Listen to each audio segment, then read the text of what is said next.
So when you have emotional cravings connected to food, usually the go-to response when you feel sad, depressed, frustrated, your body needs a good hit of dopamine. So the easiest go-to place is usually food. So certain foods give us a dopamine high, so you feel good. That's why people eat certain foods, they actually feel happier. And so what you need to do is you need to replace that. So that's why when you take that daily habit, what you will notice that your connection to food and emotion will start to go away, and the connection to exercise and feeling good will go up. And that's why if it's a habit forming activity, and that's why it can take 1 week, or for people as long as 6 weeks for those cravings to go away.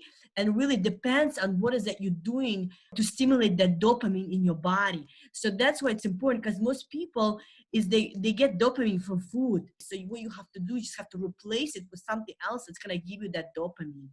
Does this make sense? Yes, it does. Yeah.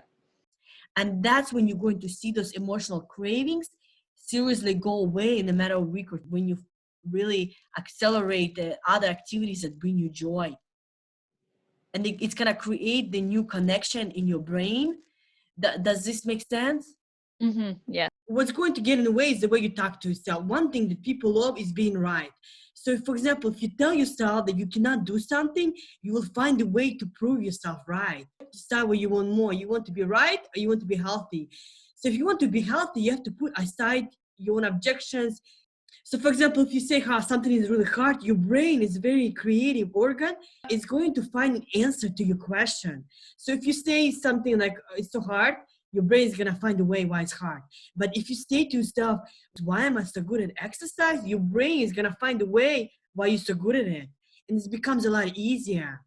Because the decision whether you want to heal or not has to come from the way you talk to yourself, the question that you ask. But it's important to ask yourself this question. So if something seems hard at the moment, you want to ask yourself the opposite question. Why is it so easy for me to be doing this? Because in reality, the nutrition that we teach you to do, it's very easy to follow.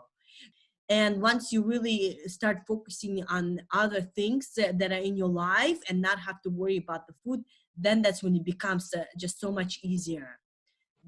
Does this make sense? So that's why we wanted to mention it's really important the language that we use, any person uses, because your brain will automatically find the answers to that. Yes, that's true. I could see that.